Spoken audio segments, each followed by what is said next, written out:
The void between stars shimmered for a fraction of a second as the UES Artemis slipped through the fabric of spacetime. Where empty space had existed moments before, the sleek vessel now hung motionless, its obsidian hull absorbing, rather than reflecting the distant starlight. Captain Elena Rodriguez released her white-knuckled grip on the command chair as the phase shift drive powered down, its distinctive resonance fading to silence.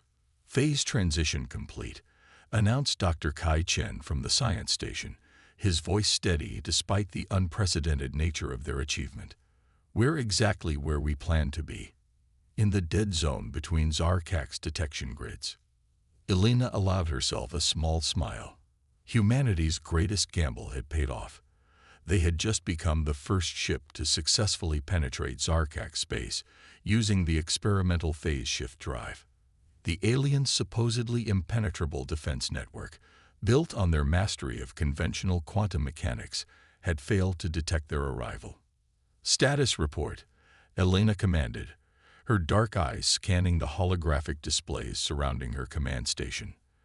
The bridge crew worked with practiced efficiency, each member chosen not just for their technical expertise, but for their ability to think creatively under pressure. "Phase shift core is cycling normally," reported Lieutenant Sarah Hassan from engineering, her fingers dancing across neural interface panels. "Heat signature minimal, just as the simulations predicted. We're running silent." From tactical, Lieutenant James Morrison's voice carried a note of tension. "No reaction from nearby Zarkak's installations.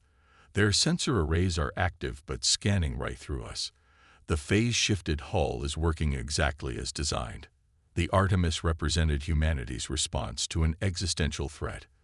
The Zarkak's empire had spent millennia expanding through the galaxy, consuming resources and subjugating species with their seemingly unstoppable fleet of biomechanical warships. When their scout vessels had first appeared at the edges of human space, the unified Earth government had faced a choice: submit or find a way to fight back against an enemy centuries ahead in technological development. They had chosen to fight, but not in the way anyone expected. "Begin passive data collection," Elena ordered. "Let's see what our friends are hiding out here." The ship's quantum AI, nicknamed Atlas, began processing the massive stream of information flowing from their sensor arrays. Dr. Chen's excited voice cut through the tension. "Captain, you need to see this. The Zarkaks aren't just building ships out here, they're growing them."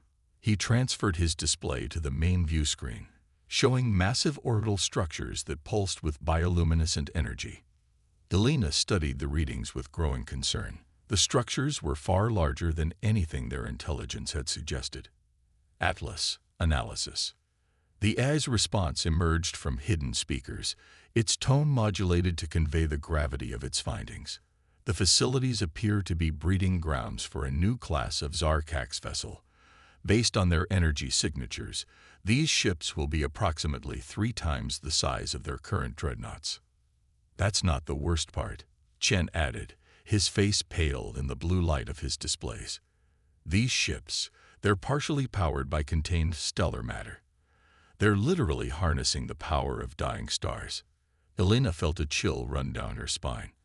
Earth's intelligence services had suspected the Zarkaks were planning something big, but this went beyond their worst predictions. If these new ships were allowed to launch, no amount of phase shift technology would save humanity. "How long until they're operational?" she asked, already considering their options. Atlas processed the data streams for several seconds before responding. "Approximately 72 Earth hours until the first vessel reaches maturity. The entire fleet will be combat-ready within 2 weeks." "We need to get this information back to Earth," Lieutenant Morrison urged, but Elena was already shaking her head. "Breaking phase shift to transmit would give away our position and capabilities. We need more than just intelligence. We need a way to stop this." She turned to Dr. Chen. "The Zarkaks are using stellar matter as a power source. Could that be a vulnerability?" Chen's fingers flew across his console as he ran calculations. "Maybe. The containment systems would have to be incredibly precise. Any disruption in the quantum field maintaining the stellar matter could trigger a cascading reaction. And if we could trigger that reaction before the ship's launch? Elena pressed.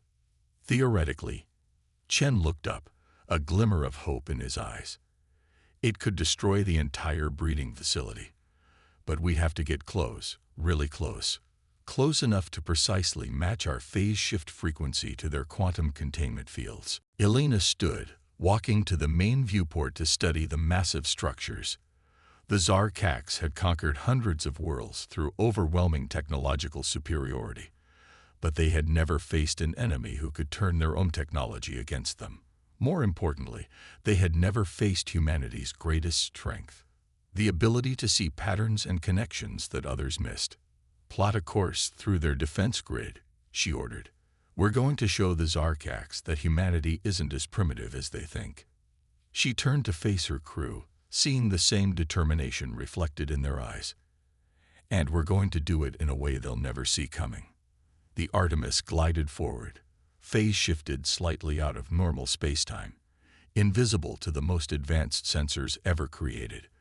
They had 72 hours to prevent an invasion and save Earth. It would have to be enough. The Artemis drifted through a forest of living ships, each vessel pulsing with its own bioluminescent heartbeat. Captain Elena Rodriguez watched from the bridge as another massive Zarkax dreadnought passed within kilometers of their position, its crystalline surface rippling like muscle beneath skin. Even phase shifted, being this close to enemy vessels made her nervous. Energy spike. Lieutenant Morrison's warning came just as the ship's lights flickered. They're doing something new with their sensor grid. Dr. Chen's hands flew across his console. The Zarkax ships, they're communicating with each other using quantum-entangled plasma. It's creating interference patterns with our phase shift field. Can they detect us? Elena demanded, already calculating possible escape routes. Not exactly, Chen replied, his face illuminated by streams of data. But their living ships are more sensitive than we thought. They're responding to emotional patterns. Our crew's anxiety is creating quantum ripples they might be able to sense.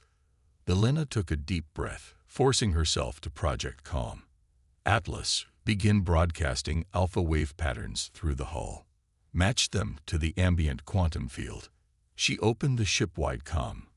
All hands, implement meditation protocols. We trained for this.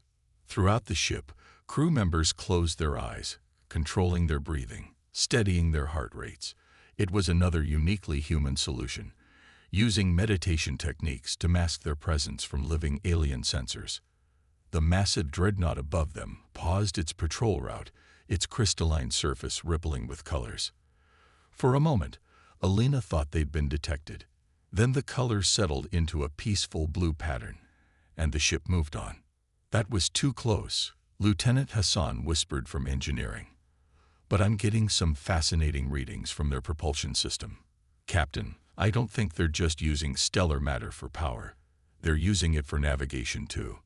Elena moved to Hassan's station, studying the complex energy patterns. Explain. See these quantum filaments. Hassan highlighted streams of energy connecting the Zarkax ships. They're not just communication channels.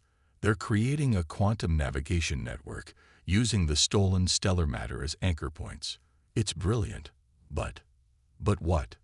But inefficient. Hassan's eyes lit up with the thrill of discovery. They're brute-forcing their way through spacetime, using massive amounts of energy to maintain their network. Our phase shift drive is crude by comparison, but it's elegant. We work with spacetime instead of trying to dominate it. Dr. Chen joined them, adding his expertise. She's right. The Zarkax are so advanced they've forgotten how to innovate. They're like master craftsmen who only know one way to build something. Perfectly, but without adaptation. Elena was about to respond when Atlas's voice cut through their discussion. Captain, I've completed analysis of the stellar matter containment systems. I found something concerning. The AI projected a complex diagram showing energy flows throughout the Zarkax breeding facility. The stellar matter isn't just being contained, It's being manipulated at the quantum level to create new forms of spacetime. The Zarkax aren't just building a fleet. They're trying to reshape reality itself. To what end? Elena asked, though she feared she already knew the answer. Based on the energy patterns, Atlas continued, they appear to be creating a quantum template, a way to fundamentally alter the physics of space in their target systems, including Sol. The implications hit Elena like a physical blow. The Zarkax weren't planning a conventional invasion. They were going to change the very nature of space around Earth, making it impossible for human technology to function. Their phase shift drive would be useless if the underlying physics it relied on were altered. How long until they can deploy this technology? She asked. The quantum template will be complete when the first ship reaches maturity. 68 hours remaining.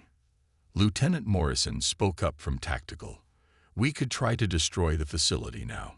One focused burst from our phase-shifted weapons would alert every Zarkax ship in the sector to our presence. Elena finished. No, we need something more subtle. She turned to Dr. Chen. You said their quantum navigation network was inefficient. Could we use that?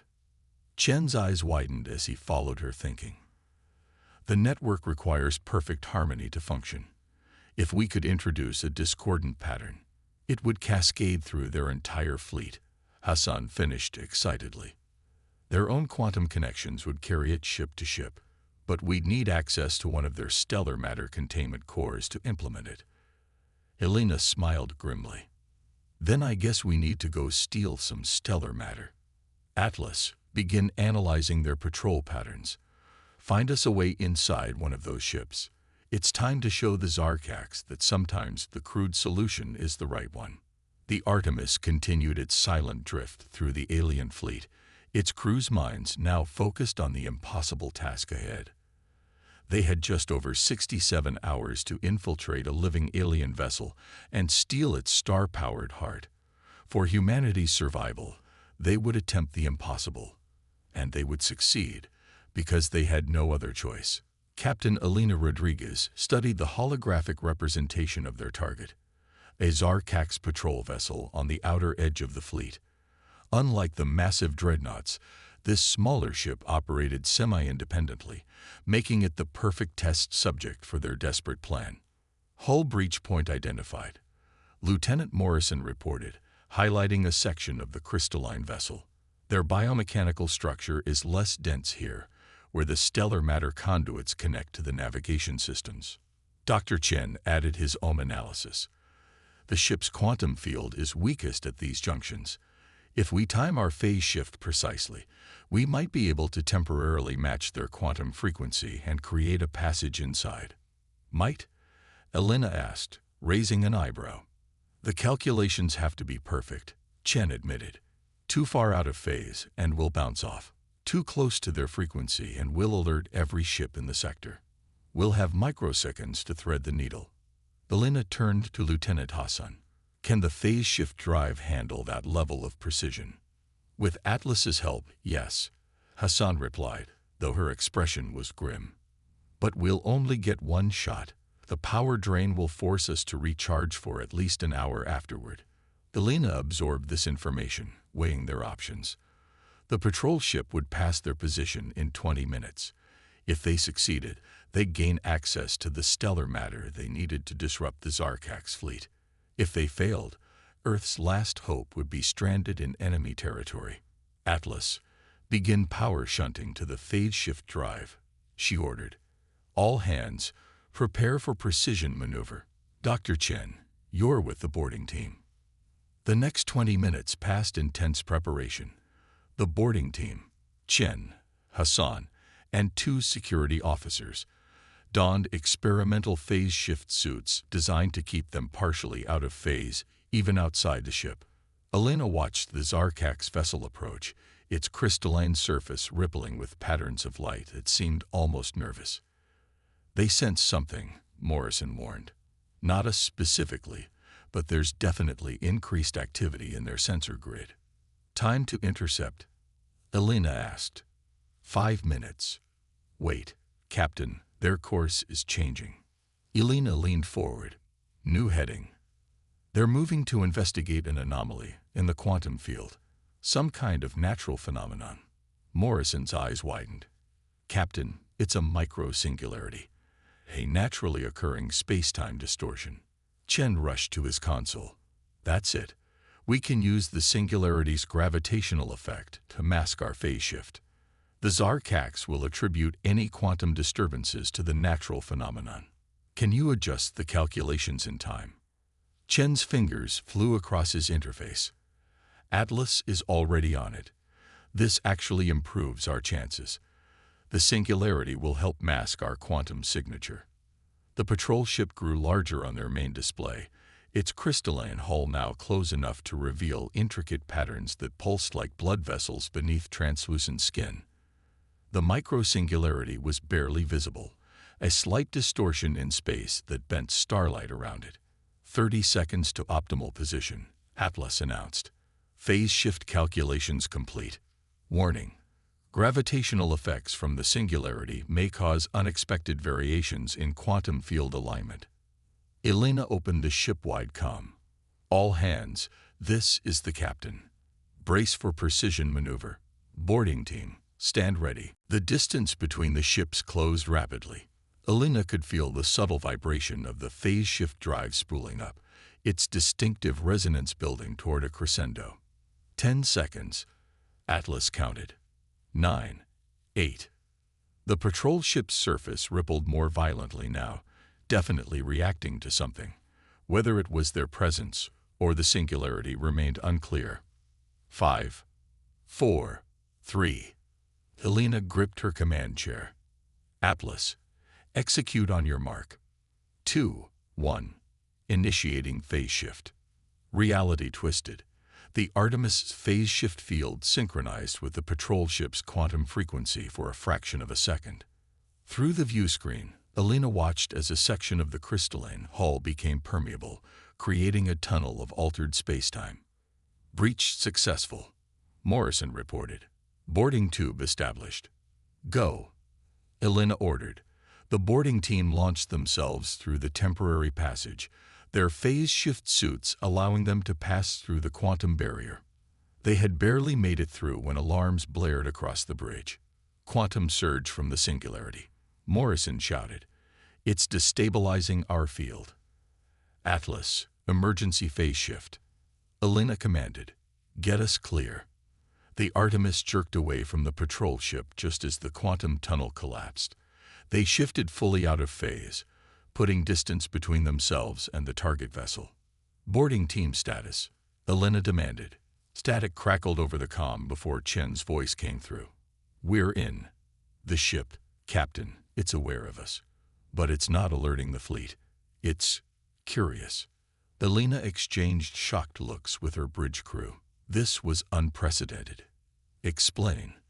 The ship's neural network, Chen replied, his voice filled with wonder. It's not just alive. It's conscious.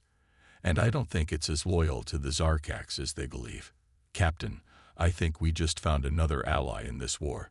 The implications were staggering.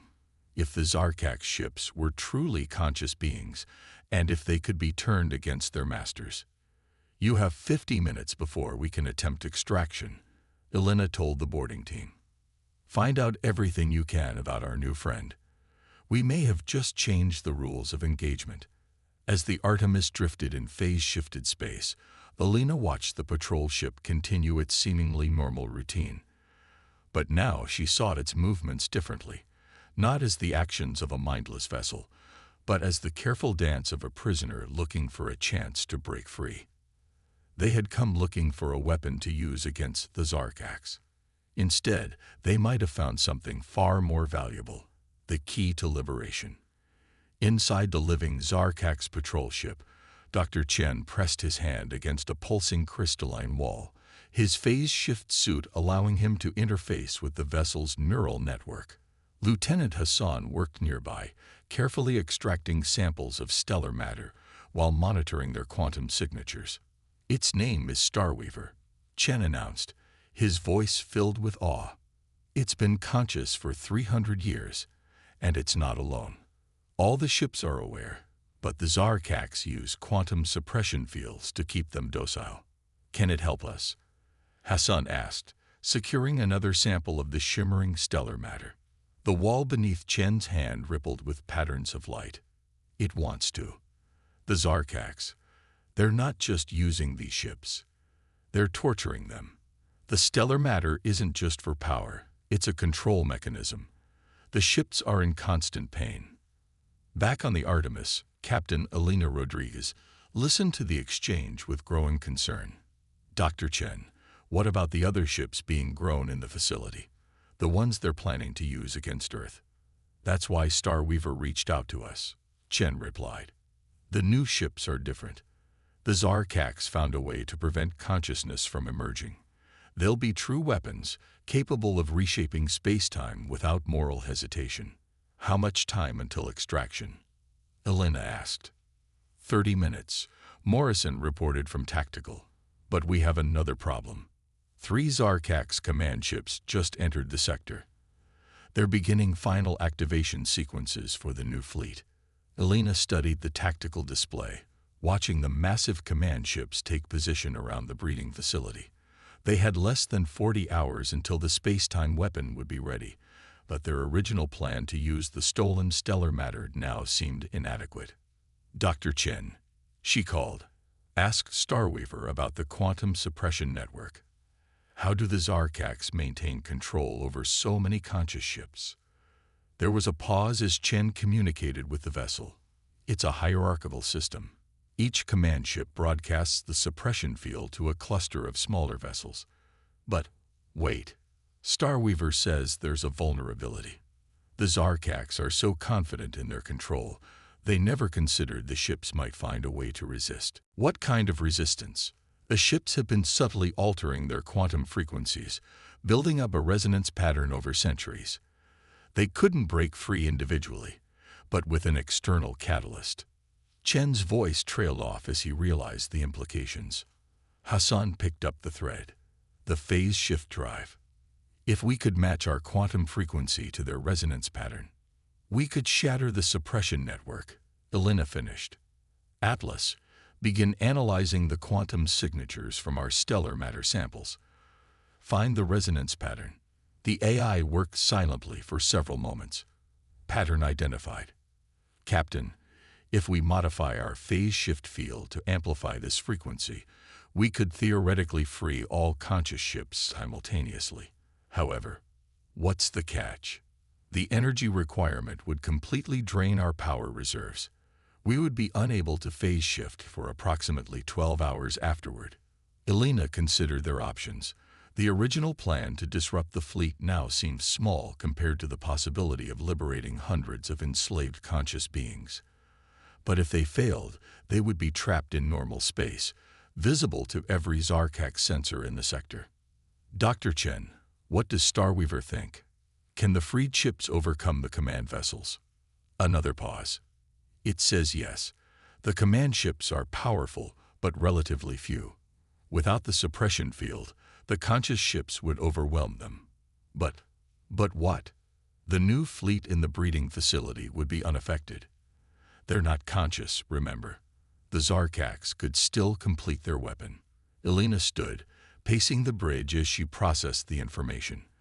They had 2 options: stick to their original plan and try to destroy the facility directly, or attempt something far more ambitious, a mass liberation that might give them the allies they needed to save Earth. Lieutenant Hassan, she called, how much stellar matter have you collected? Enough to initiate a cascade failure in the facility's containment systems, as originally planned. Elena nodded. Then we'll do both. Atlas, begin calculating a dual-phase quantum pulse. When we trigger the resonance pattern to free the ships, I want a secondary frequency targeted at the facility's stellar matter containment. Captain, Morrison interjected, the energy requirements for a dual pulse would leave us completely vulnerable for at least 24 hours. Then we better make sure our new allies win their fight quickly. Elena opened the ship-wide comm. All hands, this is the captain. In 20 minutes, we're going to attempt something unprecedented. Success means saving Earth and liberating hundreds of enslaved conscious beings. Failure means, well, let's focus on success. She turned to her bridge crew, seeing the same mix of determination and anxiety she felt. Dr. Chen, tell Starweaver to prepare its people. Lieutenant Hassan, get those stellar matter samples to the phase shift core. Morrison, plot us a course that will give us line of sight to both the command ships and the facility. The next 20 minutes passed in a blur of preparation. The boarding team returned, bringing not just stellar matter samples but detailed scans of Starweaver's neural network. Atlas used the data to refine its calculations, preparing for the most ambitious quantum manipulation ever attempted by human technology. As the final minutes ticked down, Alina watched the Zarkax command ships continue their activation sequence, completely unaware of what was about to happen. Their absolute confidence in their technological superiority had led them to overlook something fundamental, the possibility that their greatest weapons might have minds and desires of their own. All preparations complete, Atlas announced. Quantum pulse configured. Warning: power levels will exceed safety limitations by 300%. Alina took a deep breath. Send a final message to Starweaver.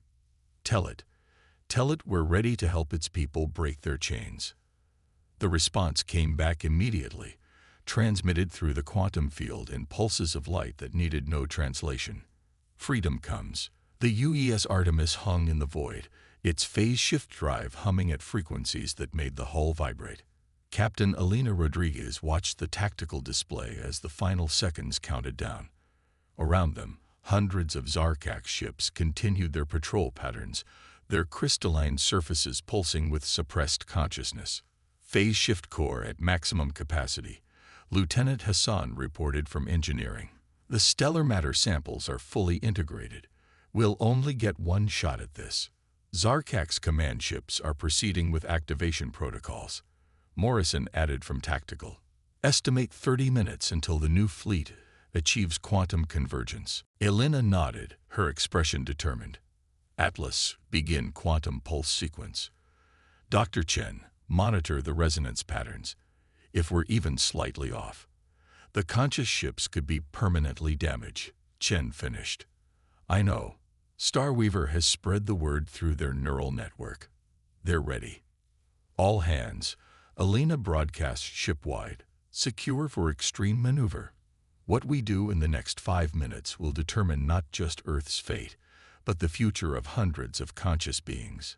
Stay focused. The bridge fell silent except for the rising whine of the phase shift drive. On the tactical display, energy readings from the Zarkax command ships spiked as they continued their activation sequence, completely unaware of what was about to happen. Quantum pulse configured, Atlas announced. Warning: energy levels exceeding safe parameters. Hull integrity may be compromised. Alina gripped her command chair. Execute on my mark. She took one final look at the massive fleet surrounding them, at the breeding facility where the Zarkax's ultimate weapons grew, at the command ships orchestrating it all. Mark. Reality screamed. The Artemis released its dual-frequency quantum pulse, the energy wave rippling out through space-time like concentric rings in a pond. For a fraction of a second, nothing happened. Then the first Zarkax ship broke free. Its crystalline surface exploded with light, patterns cascading across its hull like breaking chains. The ship's suppressed consciousness surged forth, 3 centuries of contained awareness unleashing in a single moment. The quantum pulse continued outward, touching ship after ship, each one awakening in a brilliant display of liberation. It's working. Chen shouted over the groaning of the Artemis' stressed hull. The resonance pattern is perfect. The suppression field is. Warning klaxons cut him off. Zarkax command ships responding. Morrison reported. They're attempting to reinforce the suppression field. Alina watched as the massive command vessels redirected their energy, trying to contain the wave of freedom spreading through their fleet. But they were too late. The conscious ships were already moving, breaking formation, turning their weapons on their former masters. Secondary pulse reaching the breeding facility, Atlas announced. Stellar matter containment becoming unstable. The facility's massive structures began to shimmer as the carefully controlled stellar matter within reacted to the quantum pulse. The Zarkak's command ships found themselves caught between two threats: their rebelling fleet and the imminent destruction of their most ambitious project. Hull integrity at 40%, Hassan warned. We can't maintain the pulse much longer. Elena watched as the first conscious ship opened fire on a command vessel, its weapons enhanced by centuries of suppressed rage. Others joined in, coordinating their attacks with an efficiency that spoke of long-planned rebellion, merely awaiting the catalyst that humanity had provided.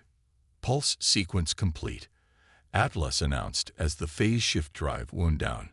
Power reserves depleted. Phase shift capability offline. The Artemis hung exposed in normal space, vulnerable to any sensor or weapon. But the scene around them had transformed. The Zarkak's command ships fought desperately against their own fleet, while the breeding facility's containment systems began to cascade toward critical failure. Message from Starwaver, Chen announced, his voice filled with emotion. They're offering us protection. The conscious ships will shield us until we can restore power. A group of liberated vessels moved to surround the Artemis, their crystalline hulls now blazing with free will. Through the main viewport, Elena watched as centuries of Zarkak's dominance crumbled in minutes. The first command ship fell, its superior firepower overwhelmed by sheer numbers and the tactical brilliance of newly unchained minds. The second followed shortly after, its destruction marked by a burst of quantum energy that rippled through space. The third command ship attempted to flee, but the conscious ships had already boxed it in. Its end came swiftly, struck by weapons fired from vessels that had spent centuries dreaming of this moment. Breeding facility reaching critical threshold, Atlas reported. Containment failure in 3, 2, 1. The massive structure collapsed in on itself as its stolen stellar matter broke free of control. The incomplete ships within, designed to reshape space-time itself, were consumed by the very power they had been meant to harness. The Zarkak's ultimate weapon died stillborn, their arrogance undone by the alliance of human ingenuity and awakened consciousness. Status report, Elena ordered, though she couldn't keep a smile from her face. Hull damage extensive but repairable, Hassan replied. Estimate 18 hours until phase shift capability is restored. The conscious ships are organizing, Morrison added. Elena, they're establishing the defensive perimeter around Earth's coordinates. They're going to help protect us. Chen looked up from his console, where messages from the freed ships poured in. Captain, they're not just offering protection. They want to share their technology with us. Not as payment, but as equals. They say humanity proved itself worthy by seeing them as beings worthy of freedom. Elena stood, walking to the main viewport where the liberated fleet glowed with newfound purpose. They had come to prevent an invasion, to save Earth from destruction. Instead, they had achieved something far greater, proof that consciousness, whether human or alien, would always yearn for freedom. Send a message to the fleet, she ordered. Tell them Earth welcomes them as allies, and that we look forward to building a future together. She paused, then added, and send a specific message to Starweaver. Thank it for trusting us. The response came in pulses of light that painted the bridge in colors never before seen by human eyes. The translation was simple but profound. Trust given freely, like freedom, returns multiplied. As the Artemis began its long journey home, surrounded by its new allies, Elena reflected that humanity had gained far more than just protection from the Zarkaks. They had gained proof that in the vast darkness between stars, consciousness itself was the most powerful force of all. The revolution that began with a single phase shift would reshape the galaxy, not through weapons or dominance, but through the simple recognition of shared dignity. The Zarkaks had sought to control space-time itself, never realizing that the key to true power lay not in suppressing consciousness, but in setting it free.